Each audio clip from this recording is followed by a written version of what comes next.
Students, कैसे आप सभी लोग? उम्मीद करता हूँ सभी लोग अच्छे होंगे, टॉपिक्स आपको अच्छे समझ आ रहे होंगे। फिलहाल आज की क्लास में हम लोग डिस्कस करने वाले हैं डिफरेंशियल इक्वेशन के एमसीक्यूज, और एमसीक्यू के लिए मैं आपको बता देना चाहता हूँ कि 2023 में जो हमको क्वेश्चंस मिलने वाले हैं 1 मार्क्स के, वो एक्चुअली 20 क्वेश्चंस मिलने वाले हैं।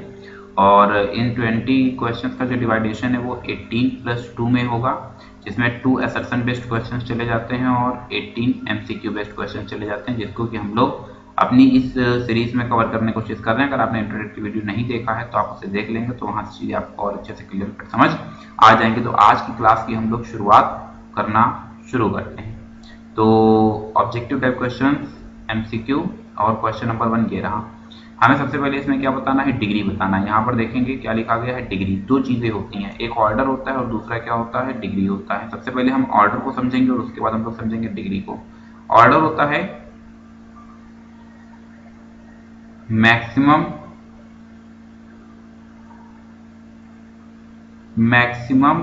Times of differentiation.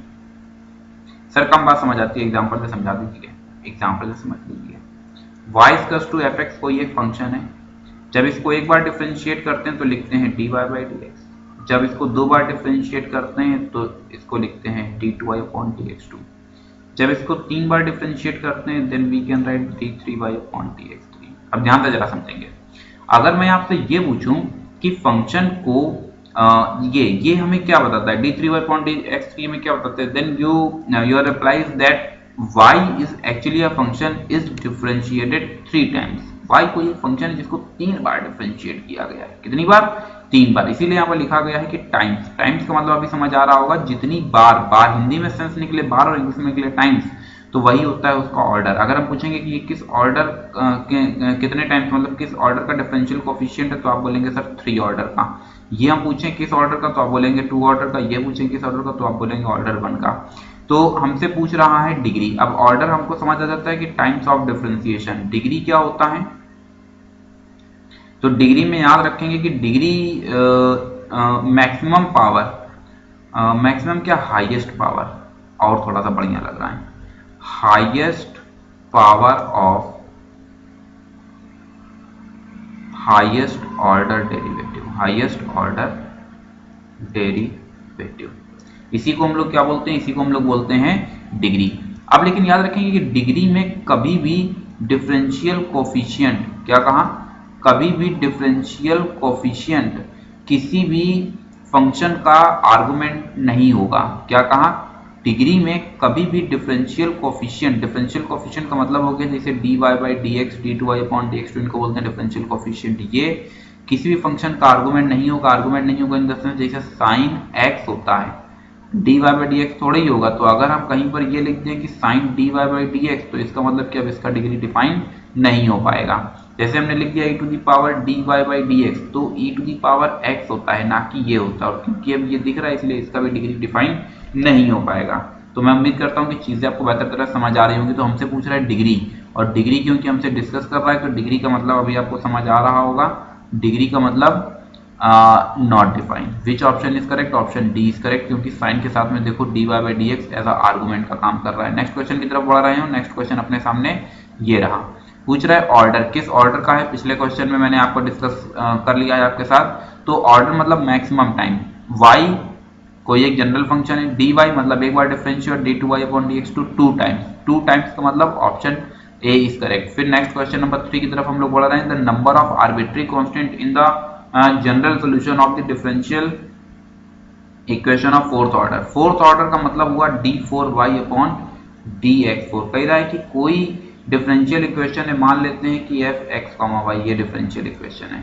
और कह रहा है कि अगर हम इसको एक जनरल सोल्यूशन में बदलेंगे, जनरल सोल्यूशन का मतलब ये हुआ कि तुमको equation y equals to F X के फॉर्म पर लाना है। तो बोल रहा है कि इसमें कितने आर्बिट्री कांस्टेंट होंगे। तो भैया जब एक बार इंटीग्रेट करोगे तो c1 आ जाएगा, दूसरी बार इंटीग्रेट करोगे तो c2, तीसरी बार इंटीग्रेट करोगे तो c3 और चौथी बार इंटीग्रेट करोगे तो c4। ये c की वजह से सोल्यूशन जो होता है वो जनरल सोल्यूशन बोला जाता है। जैसे मैंने लिखा y equals to X plus c1, इसका मतलब क्या हुआ कि ये c1 आर्बिट्री है, इसलिए ये एक जनरल सोल्यूशन बोला जाएगा। जबकि इसी जगह हम लिखते हैं y equals to X plus 1, तो ये जो 1 है ये क्या है, एक फिक्स नंबर है, इसलिए इसको हम बोलते हैं पर्टिकुलर सोल्यूशन। कौन सा सोल्यूशन? Particular solution. ठीक है, तो ये दोनों चीजों में अंतर समझ में आ गया कि पर्टिकुलर सोल्यूशन क्या होता है, जनरल सोल्यूशन क्या होता है। किसी भी जनरल सोल्यूशन को जब कुछ पर्टिकुलर वैल्यूज प्रोवाइड करा देते हैं तो इसी टाइप का जो सोल्यूशन होता है उसको हम लोग क्या बोलते हैं, पर्टिकुलर सोल्यूशन बोलते हैं। किसी भी जनरल सोल्यूशन को जब कुछ पर्टिकुलर वैल्यूज दे देते हैं तो अब जो सोल्यूशन मिल रहा है उसको हम क्या बोलते हैं, पर्टिकुलर सोल्यूशन। फिलहाल यहाँ जनरल सोल्यूशन की बात पूछ रहा है। तो अगर फोर्थ ऑर्डर का डिफरेंशियल इक्वेशन है फोर्थ ऑर्डर का, तो याद रखेंगे उसके पास आर्बिट्री कांस्टेंट भी कितने होंगे, 4 होंगे। किसी भी डिफरेंशियल इक्वेशन को जब आप कन्वर्ट करते हैं एक जनरल सॉल्यूशन में, तो याद रखेंगे जिस ऑर्डर का डिफरेंशियल इक्वेशन होगा तो order equals to arbitrary constant. क्या कहा, आर्बिट्री कांस्टेंट। जितने ऑर्डर का होगा उसके पास उतने ही आर्बिट्री कांस्टेंट जाएंगे। फोर्थ ऑर्डर का इसलिए 4 आर्बिट्री कांस्टेंट चले जाएंगे। फिर नेक्स्ट क्वेश्चन की तरफ बढ़ रहे हैं। बोले number of arbitrary constant of particular solution. अरे यार अभी तो पीछे देखो बताया, ये पर्टिकुलर सोल्यूशन को डिस्कस कर रहा है और पर्टिकुलर सोल्यूशन का मीनिंग क्या रहा। अभी मैंने कहा कि अगर ये 1 इन्वॉल्व करा देते हैं तो इसका मतलब अब ये पर्टिकुलर सोल्यूशन है। तो क्या यहाँ पर कोई आर्बिट्री कांस्टेंट दिख रहा है, मतलब C1 C2 C3 C4 कुछ नहीं दिख रहा है। तो कितने आर्बिट्री कांस्टेंट होंगे। अभी तो आपको बता रहे थे कि जब किसी भी जनरल सोल्यूशन को कुछ पर्टिकुलर वैल्यूज दे दी जाती है तो उसी सोल्यूशन को हम क्या बोलते हैं, पर्टिकुलर सोल्यूशन बोलते हैं।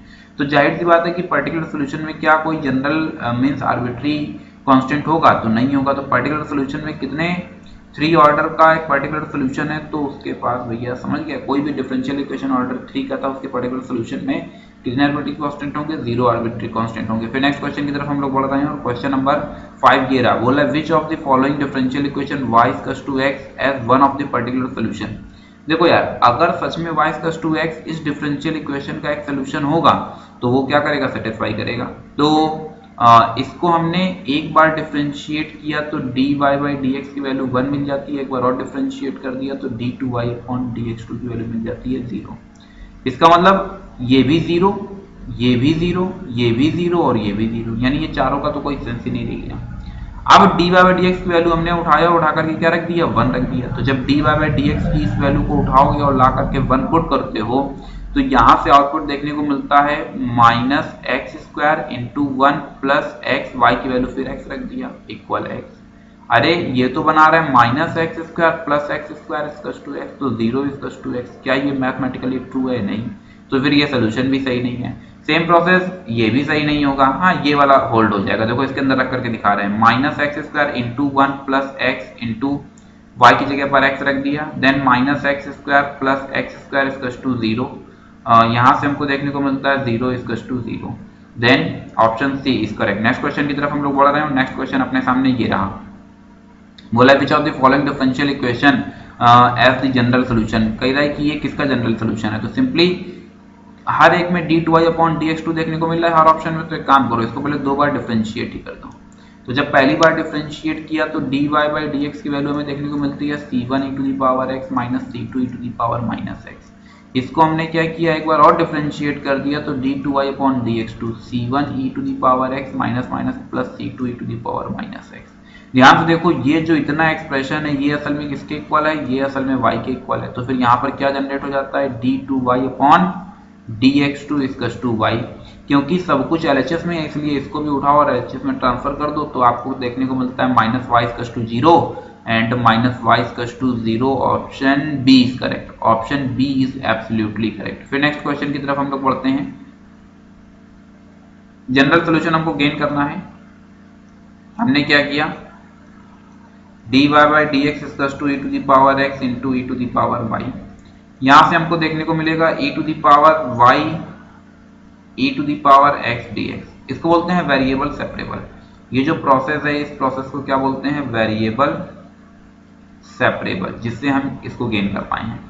e to the power minus y dy equals to e to the power x dx। एक काम करो भैया, इंटीग्रेशन साइन टर्न क्यों नहीं करा देते हैं, integration e to the power x dx कर दो integrate, minus e to the power minus y equals to यहां से e to the power x और प्लस का c। अब एक काम कर लेते हैं, इसको यहां से उठा करके यहां भेज देते हैं। तो यहां से हमें देखने को मिलता है e to the power x plus e to the power minus y equals to minus c को उठा करके इधर भेज दिया। ठीक, अब ये माइनस c को एक हमने न्यू कांस्टेंट एज्यूम किया और मान लेते हैं कि ये क्या है, c डैश या d मान लिया। देखो जरा ये किससे टैली हो रहा है, then I think option A is correct. कौन सा ऑप्शन सही है, ऑप्शन ए इज करेक्ट, क्योंकि इक्वल में सी आ रहा है, उन्होंने कैपिटल सी मान लिया, माइनस सी को कैपिटल सी मान लेना, कोई कांस्टेंट से कुछ खास फर्क नहीं पड़ता है, इस बात का खास ख्याल रखेंगे। फिर नेक्स्ट क्वेश्चन की तरफ हम लोग बढ़ रहे हैं, और इस क्वेश्चन में एक बात मैं आपको फिर बता देना चाहता हूं कि अगर यहाँ पर आपको इसका इंटीग्रेशन नहीं पता था तो इंटीग्रेशन फॉर्मूला टेस्ट एक मैं रन करा चुका हूं, आप उसको देख लेंगे तो आपको चीजें अच्छे से क्लियर कट समझ आ जाएंगी।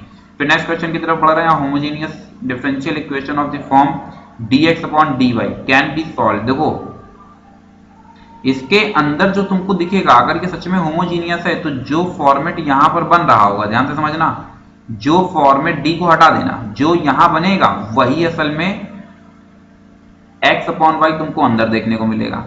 अगर इसको सॉल्व करना है तो जाहिर सी बात है x अपॉन वाई को v लेट कर लेते हैं, तो x की वैल्यू क्या मिल जाती है, vy। सब्स्टिट्यूशन क्या देंगे, x equal vy, option C is correct. अच्छा, होमोजीनियस डिफरेंशियल इक्वेशन से मुझे याद आया, ये एक कमेंट सेक्शन में होमोजीनियस डिफरेंशियल इक्वेशन की चर्चा की गई थी, तो उसको मैं जरा यहाँ पर डिस्कस कर लेता हूँ। सबसे पहले तो हम लोग यहाँ पर आपको याद दिलाना चाहूंगा मैं आपको कि recall that the degree of a term is the sum of the degree of all the variables in the equation. ये एक नोट पॉइंट मैंने आपको लिखवाया होगा, जिसे मैंने यहाँ पर लिखा, इसका एग्जाम्पल मैं आपको दे रहा हूँ, ठीक है।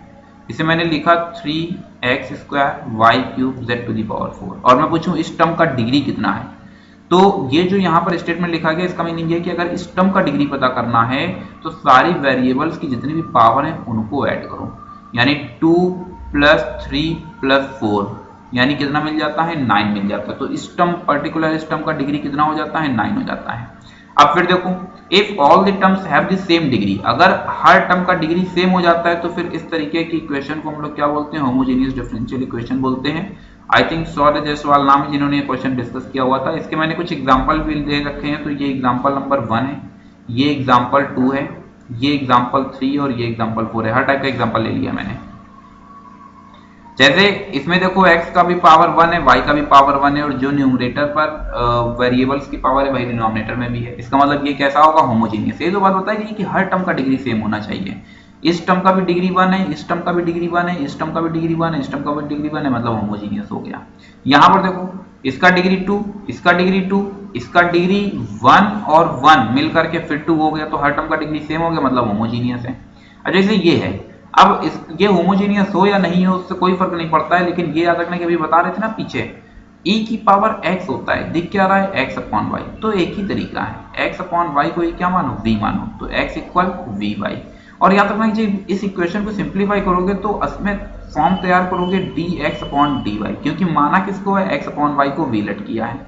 सेम प्रोसेस अगर यहाँ देखते हैं तो x upon y upon x बन रहा है, क्या बन रहा है, y अपॉन x, और ये जो y अपॉन x है यही y अपॉन x को हम v लेट करते हैं, और यहाँ से मिल जाता है y इक्वल्स टू vx। क्या मिल जाता है, y इक्वल्स टू vx। अब देखो यहाँ पर भी साइन का जो आर्गुमेंट है वो भी y अपॉन x, और यहाँ भी देखो y अपॉन x है, ठीक। तो इसका मतलब होमोजीनियस केस मुझे लगता है कि अभी आपको इजीली समझ आ गए होंगे। फिर भी उसके अलावा भी अगर कोई दिक्कत है तो फिर आप मुझे मतलब कमेंट सेक्शन में इन्फॉर्म करेंगे, then I will try to sort out your problem. अब जैसे इसको अगर सिंप्लीफाई करना है तो यहाँ पर देखो क्या देखने को मिल रहा है, y अपॉन x देखने को मिल रहा है, बस y अपॉन x को v लेट करो, और फिर y इक्वल्स टू vx, इसको डिफरेंशिएट करोगे तो dy by dx equals to v plus x dv by dx। सारी वैल्यूज को पुट कराओ, सिंप्लीफाई करोगे, वेरिएबल सेपरेबल मेथड लगेगा, लास्ट में वैल्यूज को रिप्लेस करा देना, y की वैल्यू v की वैल्यू, और आप आंसर को गेन कर पाएंगे। इंटीग्रेटिंग फैक्टर पूछ रहा है, और इंटीग्रेटिंग फैक्टर के लिए दो हमारे पास फॉर्मेट है, याद रखेंगे। अगर इक्वेशन होती है dy by dx plus py equal q, तो जब ये इक्वेशन होती है तो याद रखेंगे कि जो इंटीग्रेटिंग फैक्टर होता है वो होता है e to the power integration p dx। क्या होता है, e to the power p dx, और हमसे क्या पूछ रहा है, इंटीग्रेटिंग फैक्टर ही पूछ रहा है। तो एक काम करो, सबसे पहले तो ये जो इक्वेशन दिख रही है इसमें फॉर्मेट ये होना चाहिए, इसमें अगर ध्यान से देखें तो coefficient of dy by dx क्या है, 1 है, और हमेशा 1 ही होना चाहिए। अपने पास देखो क्या जा रहा है, अपने पास कोफिशिएंट x जा रहा है, इसलिए हम क्या करेंगे, हम x से पूरी इक्वेशन को डिवाइड करा देंगे, और जैसे ही हमने पूरी इक्वेशन को डिवाइड कराया तो बोलो ये इक्वेशन थी देखो सबके अपॉन में, इस इक्वेशन को इस इक्वेशन को कंपेयर कराएंगे तो यहाँ पर पूरी इक्वेशन को हमने x से डिवाइड करा दिया है। ये x से x कैंसिल, यहाँ से हमको देखने को मिल रहा है dy by D x plus का -1 upon x Y equal 2x। अब कहोगे कि माइनस साइन क्यों सेपरेट करा लिया, यहाँ देखो बच्चा यहाँ क्या देखने को मिल रहा है प्लस साइन। अब यहाँ से हमने क्या किया, ऑन कंपेयरिंग, क्या लिखा ऑन कंपेयरिंग, और हमको देखने को मिलता है dy by D x plus P Y equal Q. Then what is the value of p minus का 1 अपॉन x। अब हमने क्या किया, जब इंटीग्रेटिंग फैक्टर की हमने चर्चा की तो e to the power integration p dx, यहाँ से integration what is the value of p minus का 1 अपॉन x dx, यहाँ से माइनस, यहाँ से आपको देखने को मिलेगा log x, और यहाँ से log m to the power n की प्रॉपर्टी अप्लाई होती है तो x इनवर्स, और यहाँ से अब आपको देखने को मिलता है x इनवर्स यानी 1 upon x। Then option C is correct. एक प्रॉपर्टी जो यहाँ पर यूज की गई है उसको याद रखेंगे, अगर y to the power log y लिखा गया है तो x यहाँ ले लेते हैं, यहाँ y ले लेते हैं, अगर ये और ये दोनों नंबर सेम होते हैं तो जो आउटपुट होगा वो केवल x होगा। क्या होगा, केवल x होगा। फिर से बता देते हैं, अगर e to the power log x base e है तो जो आपको आउटपुट मिलेगा वो केवल क्या मिलेगा, x मिलेगा। क्वेश्चन नंबर 10 की तरफ हम लोग बढ़ रहे हैं, और क्वेश्चन नंबर 10 अपने सामने ये रहा, इंटीग्रेटिंग फैक्टर फिर हमें फाइंड आउट करना है। देखो पिछला वाला क्वेश्चन जो था, ध्यान से समझना, जो पिछला लास्ट क्वेश्चन था वो था dy by D x plus P Y equal q, जबकि अभी जो हमारे पास लेटेस्ट में क्वेश्चन है वो है dx अपॉन dy। अरे इसी क्वेश्चन में x और y को आपस में क्या करा दो, इंटरचेंज करा दो, तो जहां x है वहां y और जहां y है वहां पर x।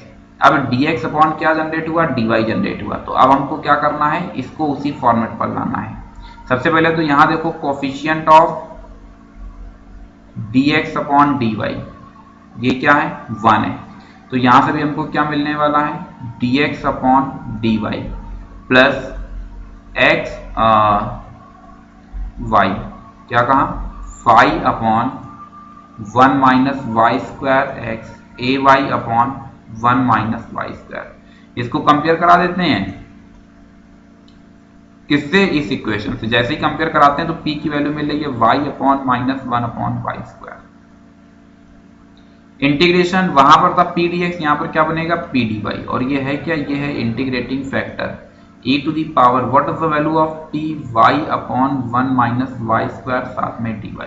अब देखो अगर हम डिनोमिनेटर को t लेट करते हैं तो ये मतलब ऊपर -2y मिलना चाहिए, तो बैलेंसिंग के लिए हमने क्या किया, -2 से मल्टीप्लाई और -2 से करा दिया divide, e to the power -1 upon 2।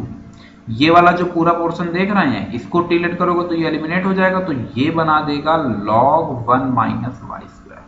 अगर आपको यहाँ पर फॉर्मुलाज में दिक्कत आ रही है तो मैंने एक वीडियो पूरा बना रखा है जो कि आपको प्लेलिस्ट में फॉर्मूला के नाम से प्लेलिस्ट भी मिल जाएगा, और अगर आप कुछ थोड़ा सा पीछे देखेंगे वीडियोस को तो उसमें इंटीग्रेशन फॉर्मूला टेस्ट के नाम से वीडियो मिल जाएगा। सारे फॉर्मूला उसमें आपको क्रिस्टल क्लियर समझ आने लगेंगे। फिर हमने यहाँ से क्या करा, log 1 minus y square to the whole power -1/2। अब इसको थोड़ा सा और सिंप्लीफाई किया तो ये एलिमिनेट कर देगा log, और ये एक्सपोनेंशियल पीछे प्रॉपर्टी बताई तो जो बच रहा है वो क्या बच रहा है, होल पावर -1/2। यानी इसको सिंप्लीफाई करने के बाद में ऑप्शन डी इज करेक्ट। कौन सा ऑप्शन सही है, ऑप्शन डी इज करेक्ट। फिर नेक्स्ट क्वेश्चन की तरफ हम लोग बढ़ रहे हैं। क्वेश्चन नंबर 11 अपने सामने ये रहा, जनरल सोल्यूशन पूछ रहा है, इसका क्या होगा, तो y dx minus x d y equal 0, cross multiply, 0 से जो टकराएगा 0 में बदल जाएगा। यहां से इसको लिख सकते हैं y dx equal x d y, यहां से इसको लिख सकते हैं dy upon dy upon y, इस x को अपॉन में ले आओ, dx upon x equals to dy upon y, तो dy upon y equals to dx upon x। अब हमने क्या किया, इंटीग्रेट कर दिया। जैसे इंटीग्रल साइन रन कराया तो यहां से हमको देखने को मिलता है log y equals to log x। Constant लेना है तो कांस्टेंट कुछ भी हो सकता है तो log c ले लिया। यहां से आपको देखने को मिलता है log y equals to log cx log m into n, और यहां से आपको देखने को मिलता है y equals to cx। Then option C is correct. फिर नेक्स्ट क्वेश्चन की तरफ हम लोग बढ़ रहे हैं और क्वेश्चन नंबर 12 अपने सामने ये रहा। पूछ रहा है जनरल सोल्यूशन क्या होगा। पीछे इंटीग्रेटिंग फैक्टर मुझे लगता है आपको बता दिया था। इसका जो इंटीग्रेटिंग फैक्टर होता है वो होता है इंटीग्रेशन P1 dx। क्या कहा? P1 dx। क्या कहा? P1 dx। जबकि यहां से जो सोल्यूशन जाता है वो सोल्यूशन जाता है y into I F equals to integration Q1 into I F साथ में dx प्लस सी। अब एक चीज याद रखना कि यहां पर इस एक्सप्रेशन में जो आई एफ है, अगर इंटीग्रेटिंग फैक्टर की वैल्यू ये वाली हम रिप्लेस करा देते हैं तो हमको ये आउटपुट देखने को मिल जाएगा। तो अब हम लोग क्या करने जा रहे हैं, जरा वैल्यूज को रिप्लेस कराने जा रहे हैं। y देखो ये ऑप्शन सी और ऑप्शन डी तो सीधे गलत हो जाएगा। आहा, ये बच्चा गलत बता दिया है। ये कैसा बता दिया है? गलत बता दिया है, क्योंकि जो हमारे पास इक्वेशन है वो क्या है? dx upon dy। तो फिर जो हमारे पास अब जो फॉर्मेट तैयार होगा इंटीग्रेटिंग फैक्टर क्या तैयार होगा? ये पूरा रिजल्ट सही होता अगर हम इक्वेशन मेंटेन कर रहे होते dy by dx plus P1y equals to Q1। अगर ये होती इक्वेशन तो जो अभी आपको बताया वो एकदम सही था। इक्वेशन में देखो थोड़ा सा गड़बड़ है। तो यहाँ पर x ऊपर है y नीचे है, इसलिए इंटीग्रेटिंग जो फैक्टर बनता है वो बनता है इंटीग्रेशन P1 dy। अब देखो इंटीग्रेशन P1 dy ये एक तो इस एक्सप्रेशन में देखने को मिल रहा है और एक इस एक्सप्रेशन में देखने को मिल रहा है। तो इसका मतलब b भी गलत हो जाएगा और d भी गलत हो जाएगा। अब ए और सी में से कोई एक चुनना है। कौन सा? ए और सी में से कोई एक चुनना है। अभी जो सोल्यूशन यहाँ बताया है इसमें एक्स और वाई को रिप्लेस करा देते हैं तो जो सोल्यूशन बनता है, क्या कहा? जो सोल्यूशन इज, यहाँ से आपको देखने को मिलता है x into I F equals to integration Q1 into integrating factor साथ में dx और dy और साथ में प्लस सी। अब ये वाला देखो फॉर्मेट किसमें टैली हो रहा है, तो dy इसमें भी है, dy इसमें भी है, यहाँ पर y है जबकि इसमें क्या है? यहाँ पर x है। हमारी शुरुआत किससे थी? x से थी। तो ये जब x से शुरुआत है then option C is correct. कौन सा सही होगा? Option C is correct. फिर नेक्स्ट क्वेश्चन की तरफ हम लोग बढ़ रहे हैं। क्वेश्चन नंबर 13 हमारे सामने ये रहा। जनरल सोल्यूशन पूछ रहा है e to the power x dy y e to the power x plus 2x साथ में dx इक्वल 0। अब हमने क्या किया? वेरिएबल सेपरेबल तो नहीं, ये लीनियर का केस है। इसमें e to the power x इधर देखेंगे, e to the power x dy equal minus y e to the power x plus 2x साथ में dx। अब एक काम करो, ये dx इसके अपॉन में ले आओ, e to the power x अपनी जगह पर है, minus y e to the power x plus 2x। अब फिर एक काम करो, इन सबको वन साइडेड मतलब इस टर्म को इधर ट्रांसफर कर दो। तो थोड़ा सा इसको मॉडिफाई करने की कोशिश कर रहे हैं और आफ्टर मॉडिफिकेशन जो आपको दिखेगा वो ये दिखेगा dy by dx plus y e to the power x equal minus 2x upon e to the power x। इसको आप सिंप्लीफाई करेंगे। दो स्टेप साइड में इसलिए लिखे थे क्योंकि आप इसको अगर चाहें तो फेयर वर्क में भी आप इनको हटा सकते हैं, कोई नीड नहीं, आप डायरेक्टली ये लिख सकते हैं। और थोड़ा सिंप्लीफाई किया तो dy बाई dx प्लस का y equal minus 2x e to the power minus x। अब हमने क्या किया? इसको कंपेयर करा लिया। ऑन कंपेयरिंग तो यहाँ से आपको देखने को मिलता है dy by dx plus py equals to q। तो p की वैल्यू क्या है? 1, q की वैल्यू क्या है? x e to the power minus x। अब q की वैल्यू माइनस 2। अब हमने क्या किया? इंटीग्रेटिंग फैक्टर जनरेट किया। क्या जनरेट किया? Integrating factor. तो याद रखेंगे जो हमने फॉर्मेट तैयार किया वो dy बाई dx। अच्छा, ये पहचाना कैसे कि लीनियर ही है? लीनियर की खास बात होगी कि उसमें अगर dy बाई dx का फॉर्मेट है तो फिर y अकेला होगा, alone, y is alone. Integrating factor क्या बन जाता है? p dx। तो यहाँ से क्या बन जाता है? What is the value of p dx। यहाँ से क्या बन जाता है? e to the power x। अब जो सोल्यूशन जा रहा है वो सोल्यूशन क्या जाएगा? सोल्यूशन जाएगा y into I F equals to integration q की वैल्यू क्या है? Minus 2 x e to the power minus x into I F d x plus c. ये दोनों मिलकर एक दूसरे को एलिमिनेट कर देंगे, -2 बाहर आ जाता है, एक्स डी एक्स प्लस सी, और इसका इंटीग्रेशन होता है एक्स स्क्वायर बाई 2। क्या होता है? एक्स स्क्वायर बाई 2 से फिर ये 2 भी कैंसिल हो जाता है और यहाँ से मिल के आ रहा है y e to the power x. तो अब हमको जो देखने को मिल रहा है वो देखने को मिल रहा है y e to the power x, बस इसी फॉर्मेट में है, यही सही है। Option C is absolutely correct. फिर नेक्स्ट क्वेश्चन की तरफ हम लोग बढ़ रहे हैं और नेक्स्ट क्वेश्चन अपने सामने ये रहा, बोला कि the degree of the differential equation, कह रहा है इस डिफरेंशियल इक्वेशन का डिग्री क्या होगा। तो डिग्री बिल्कुल स्टार्टिंग में पढ़ा था कि highest power of highest order derivative. ये कितनी बार डिफरेंशिएट हुआ? एक बार। ये कितनी बार डिफरेंशिएट हुआ? 2 बार। यानी y को ही एक बार इसमें एक बार डिफरेंशिएट किया गया और इसमें 2 बार डिफरेंशिएट किया गया, तो जाहिर सी बात है इसका ऑर्डर 2 है, तो इसकी हाईएस्ट पावर कितनी है? 2। Then which option is correct? Option B is correct. Next question की तरफ बढ़ रहे हैं और क्वेश्चन नंबर 15 ये रहा, ऑर्डर और डिग्री दोनों ही चीजें हमसे पूछ रहा है।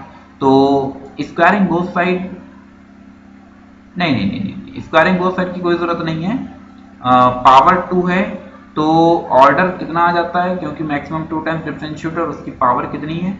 1 है, तो 2,1 ऑप्शन सी इज करेक्ट। फिर नेक्स्ट क्वेश्चन की तरफ हम लोग बढ़ रहे हैं और नेक्स्ट क्वेश्चन अपने सामने ये रहा, इंटीग्रेटिंग फैक्टर पूछ रहा है, dy बाई डी एक्स का फॉर्म है तो फिर y अलोन होना चाहिए और y अलोन है भी, इसका मतलब हमको क्या करना है? dy by D x x log x से डिवाइड करा दो, तो 1 upon x log x। Divide क्यों करा रहे हैं? क्योंकि अभी मैंने आपको पीछे ये बात पढ़ाई थी कि जो dy बाई डी एक्स है उसका कोफिशिएंट 1 होना चाहिए, log x से log x कैंसिल हो जाता है, यहां से इसको कंपेयर करा दो, on comparing dy by D x plus P y equals to q. तो जो p की वैल्यू है वो क्या है? 1 अपॉन एक्स साथ में log x। अब यहां से इंटीग्रेटिंग फैक्टर जनरेट कर रहे हैं, वही जनरेट करना है, e to the power p dx, then e to the power p की वैल्यू पुट कर दो 1 upon x log x dx। अगर log x को t लेट कर दे तो ये इतना एलिमिनेट हो जाता, ध्यान से समझना, अगर log x को t लेट करेंगे तो इतना एलिमिनेट हो जाएगा और बच जाएगा 1 अपॉन t। 1 अपॉन t का इंटीग्रेशन log t, तो फिर यहां से बच जाता है t का मतलब log x। Then which option is correct? Option B is correct. Which option is correct? Option B is correct. मैं उम्मीद करता हूं कि आपको चीजें बेहतर तरह से समझ आ गई होंगी। इसका एक्चुअली इंटीग्रेशन जनरेट होगा log x और वहां से जो आपको आउटपुट मिलेगा वो ये मिल जाएगा। 2 क्वेश्चन और बचे हुए हैं, थोड़ा सा पेशेंस रखेंगे। क्वेश्चन नंबर 17 सोल्यूशन पूछ रहा है, इसका क्या होगा यार? अभी तो मुझे लग रहा है पीछे क्वेश्चन सॉल्व किया था, पता नहीं, देख लो, सीधे इंटीग्रेशन साइन डन कराएंगे। और अब आप जानते हैं कि जब इसको इंटीग्रेट करते हैं तो यहां से मिल जाता है log x प्लस, इसको इंटीग्रेट करते हैं तो यहां से मिल जाता है log y इक्वल्स टू, यहां से कांस्टेंट मिल जाएगा log c। Integration formula test देखेंगे तो वहां पर होता है कि 0 का इंटीग्रेशन क्या होता है? c होता है। अब यहां से log m plus log n की प्रॉपर्टी अप्लाई कर दिया है तो आपको देखने को मिलेगा log m into n equals to log c, then x y equal c। Which option is correct? Option c is correct. और आज की इस सीरीज का लास्ट क्वेश्चन ये है, पूछ रहा है कि order and degree of the differential equation, पूछ रहा है कि किस ऑर्डर का होगा और किस डिग्री का होगा। The order of the degree of the differential equation, और ये दे दिया गया, पूछ रहा है ऑर्डर और डिग्री डिफरेंशियल इक्वेशन का क्या होगा। क्वेश्चन नंबर 1 की शुरुआत भी शायद इसी जगह से हुई थी, तो ये अपने सही फॉर्मेट पर नहीं है, क्योंकि जो डिग्री हमारा होता है वो डिग्री कभी भी इस तरह से फ्रैक्शन नंबर पे नहीं हो सकता है। डिग्री जब भी बिलोंग करेगा वो हमेशा बिलोंग करेगा नेचुरल नंबर यूनियन 0 को। किसको? नेचुरल नंबर यूनियन 0 को। तो अब ये जो एक्सप्रेशन दिख रहा है, इस एक्सप्रेशन को मैंने लिखा d2y अपॉन dx2, इसको थोड़ा सा और इजी वे में y double dash y dash to the power 1/4 ऐसे भी हटा दो, और थोड़ा सा इजी वे में y2 plus y1, actually power भी 1/4 था, वो डैश दिक्कत करता, वहां पर समझ नहीं आता, x to the power 1/5 equals to 0। अब हमने इसको लिखा y1 to the power 1/4 equals to minus sine y2 plus x to the power 1/5 power 4 both side ले लिया। कितने साइड लिया? पावर 4 ले लिया बोथ साइड। तो यहां से -1 की पावर 4, तो जाहिर सी बात है कि क्या बना देता है +1 power 1/5 to the whole power 4। अगर इसकी होल पावर 4 को हम एक्सपेंड करते तो y2 की पावर क्या जनरेट होता? 4 जनरेट होता। y2 का मतलब अभी हमने आपको क्या बताया d2y/dx2। तो अगर y2 की पावर 4 जनरेट होता तो ये बना देता d2y/dx2 की पावर 4। मैक्सिमम कितनी बार से डिफरेंशियल इक्वेशन को डिफरेंशिएट किया गया है? तो भैया ये 2 बार है, ये 1 बार है, इसका मतलब मैक्सिमम 2 टाइम्स। तो ऑर्डर जो पूछ रहा है वो कितना हो जाता है? 2 हो जाता है। देन ए सी बी तीनों में ये डी तो सीधे ही गलत हो गया है। और अब डिग्री पूछ रहा है तो कितनी पावर आ रही है? हाईएस्ट ऑर्डर का हाईएस्ट पावर कितना है? 4 है। तो यहाँ से 2 4 यानी ऑप्शन ए इज करेक्ट। तो मैं उम्मीद करता हूँ कि डिफरेंशियल इक्वेशन की पूरी सीरीज आपको बेहतर तरह से समझ आई होगी। फिलहाल आज के लिए बस इतना ही। Thank you so much to all of you and as always God bless you.